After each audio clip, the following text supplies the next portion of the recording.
Our topic of the day, we are talking about red flags in intimacy. So intimacy niliwaambia kawaida inamaanisha sex. It's just that I don't want to use that topic. Sitaki kutumia hiyo jina. So when we talk about intimacy, some of the red flags unafaa kuangalia, and yes, there are red flags in intimacy.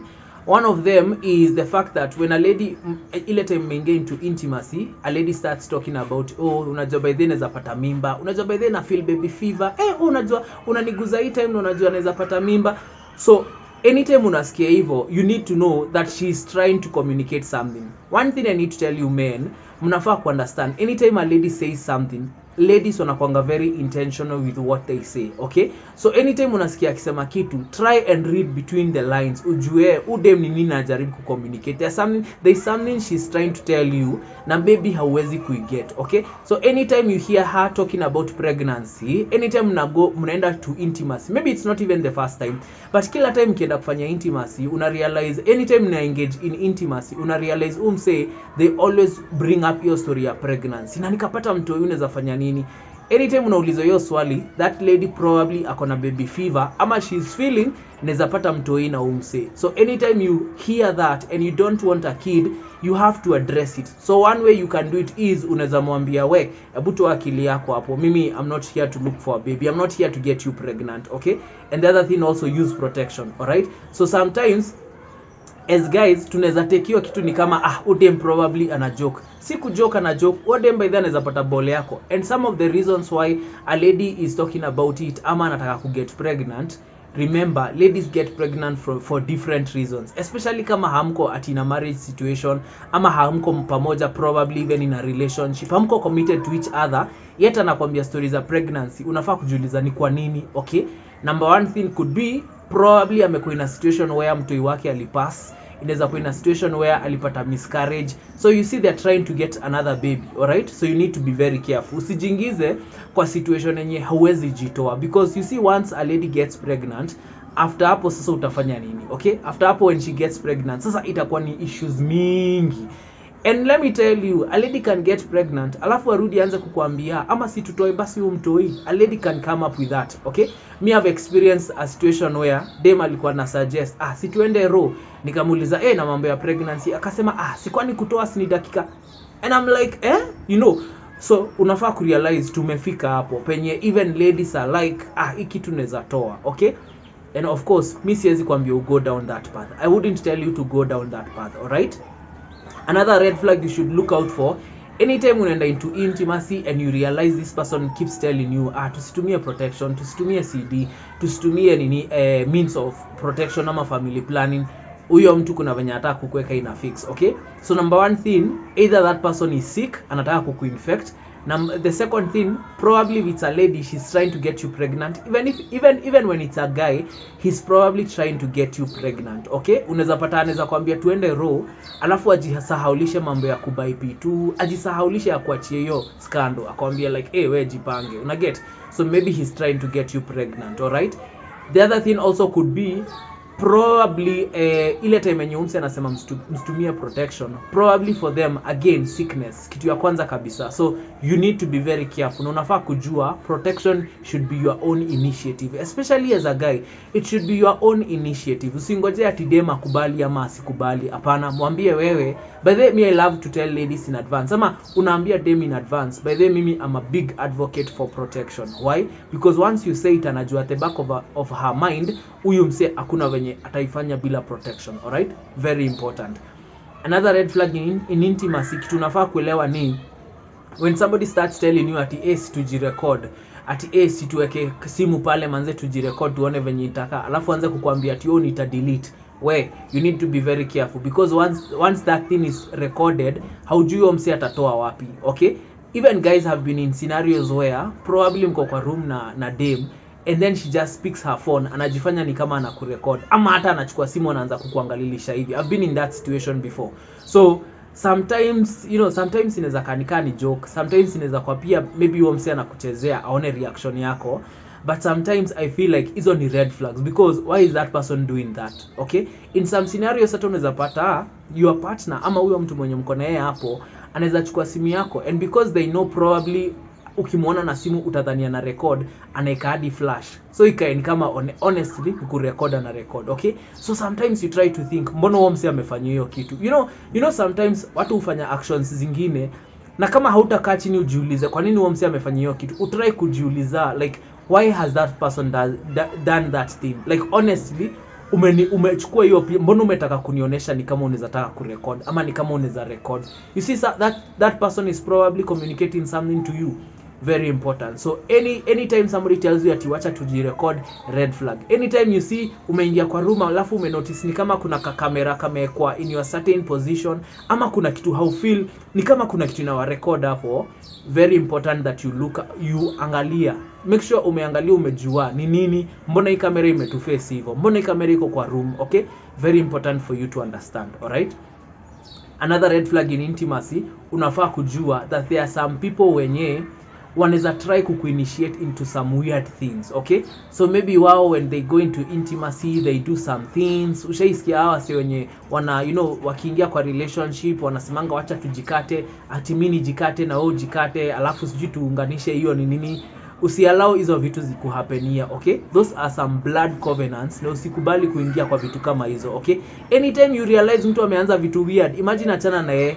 Me, I always say, if you have to be willing as an adult, you have to be always willing to walk away. Hata kama msee anakaa mrembo aje, hata kama chalia anakaa handsome aje, if you are a lady, always walk away. Always never usiwahi ogopa ku walk away when you feel you are not comfortable. Another thing I'll tell ladies and I'll tell also the guys, when you go to a man's house na unaona ako very keen on kufunga mlango na kufuli, anataka kulock every door, mnaingia room moja ana lock, na si ati ni usiku, ni bado ni mchana, but lakini bado ana insist on kulock, maybe hata hakuambii reason, you need to be very careful. Hapo sasa your senses should be very up. Okay, that's a red flag. Alright, anytime you find that the man, probably you as the lady umeenda kuvisit mwanaume and then analock kila mlango, amelock mlango ya kutoka nje, amelock mlango yenye hiyo room yenye mko ndani, amelock hiyo mlango and probably ametoa hadi key, you need to know huyo mtu si mtu anakupangia kitu mzuri.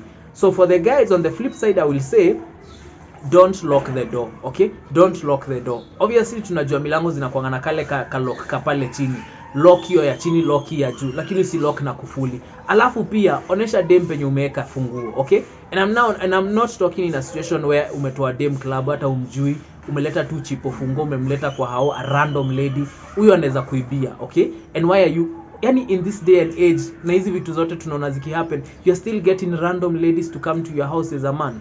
Wewe think twice manzi. Okay, you need to understand that once umeleta dem kwa hao ameingia, wacha kulock milango, because the minute you lock the house, kuna madem pia huko na paranoia, so anaanza kuona ni kama kuna kitu unataka kufanya, na maybe hata genuinely ulikuwa unataka tu kulock mlango. So don't lock the door. What you do is unafunga na hizo lock tu, unarudisha tu hiyo lock, but then kufuli weka hapo kwa mlango ikiwa na key yake, so that hata dem anaangalia anaona kumbe hii mlango haijafungwa, ni kufungua tu.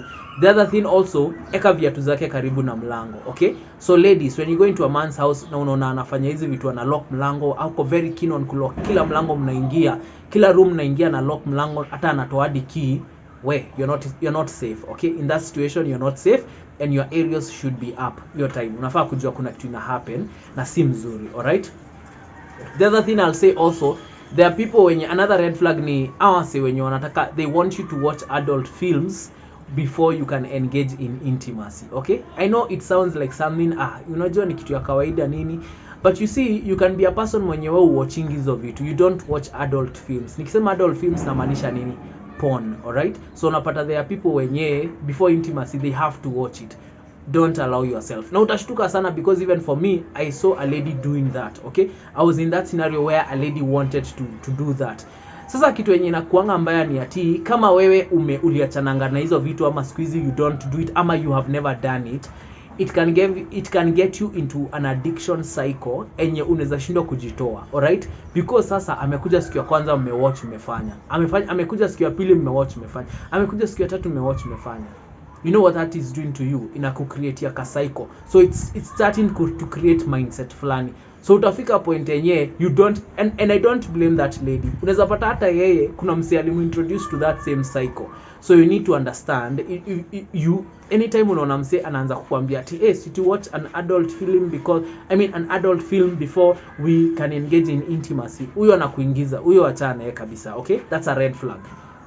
And I think the other red flag nikimalizia, one thing you should look out for ni smells, all right, especially in ladies. Sorry ladies, but guys, in ladies, anytime una notice kuna ka bad smell is always a sign of infection. Inaweza kuwa yeast infection, inaweza kuwa hizo ma STI, inaweza kuwa UTI, and it can infect you as a guy. Okay, even when hata ile time yenye umevaa protection, you should be very careful, because sometimes unapata as you remove the CD, saa zingine unaweza pata that ka virus kanaweza kushika. So it's very important that you wash after. Okay, anytime after unajua umefanya the thing, una wash after every round, you wash yourself. Okay, and unaenda loo, na pia dem anafanya the same, anaenda loo, and then probably. So hizo ni vitu unafaa understand sana. Okay, don't just engage in match. You see tu match, match ni kujibamba.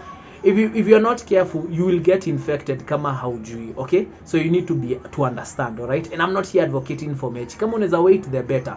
But if you find yourself in that situation, please consider these things. And I think red flag ingine nikaongeza naweza sema nini, as for men, once you notice a lady has come with that idea of, amekuja na hiyo mentality ya by the way unajua wewe unakaa kuniforce, ama unajua mimi by the way sikupei, yani there are ladies wenye they show you ni kama anakuja kukupea. Okay, and then ikifika siku yenye imekaribia kufika anafaa kukuja, anaanza kukuonesha ni kama hata kupea. So what is she trying to do? She's trying to put herself in a victimhood situation. Nasema nini? Previously unapatanga such ladies wame go through sexual assault, all right? So because they know they are going into another situation where probably matching is a happen, it's almost like they go back to that situation. Ni kama, I don't know, but ni kama wanarudingi kwa mind yao, wanajirudisha in that situation. So it's almost like because they were not able to fight in that situation, in that previous situation where they were sexually assaulted, so they try to create another situation where atajipata na chali mwenye anataka kupiga mechi na yeye, so that now she can take back her power. Hizi vitu by the way kama hauja experience unaweza kosa ku understand. But what am I trying to say in simplicity? As a guy, ukinotice dem ameanza tu kuact weird, anasema ati unajua by the way kwani unaweza jaribu kuniforce, and hakuna pali umesema ati utamforce, hakuna pali hata umesuggest ati you are that kind of a person. Trust me, that's a red flag, because inakuonesha that lady has gone through sexual assault before and maybe haja heal.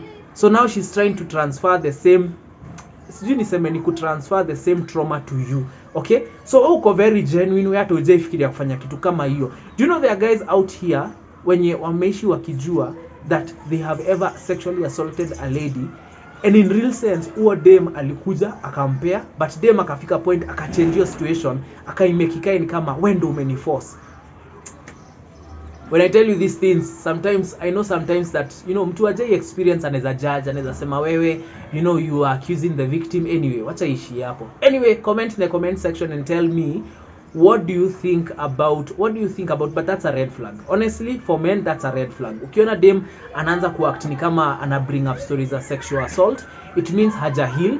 So you need to be very careful of those ladies. Kama unaweza achana tu na yeye, wewe sema tu mimi sidai, achana tu na huo dem. Okay, but yeah, write me on the comment section and tell me what do you think is a red flag in intimacy. Gachin Lion.